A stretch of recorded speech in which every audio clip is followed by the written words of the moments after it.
Journey, real talk ha. Life is not heavy.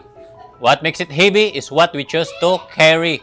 Ayaw escape og humnani nga video kay para ni imo. Kapila naka-feel ani. Sige kag hunahuna sa sayop sa uban. Sige kag balik sa kasakit sa past. Sige kag pressure sa imong kaugalingon.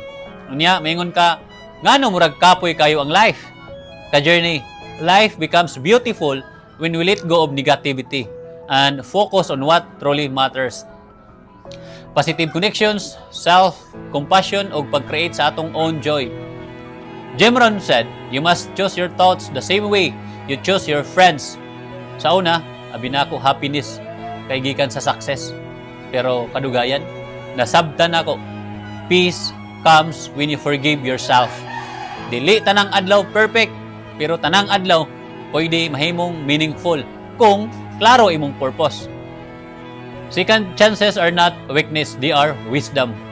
Purpose gives direction. Peace is found in simple moments, not loud achievements. Ayaw hulata nga muoki ang tanan. Choose to live well now. Kay bisan unsa pa ka positive, kung gutom ka, lahi gihapon ang mood.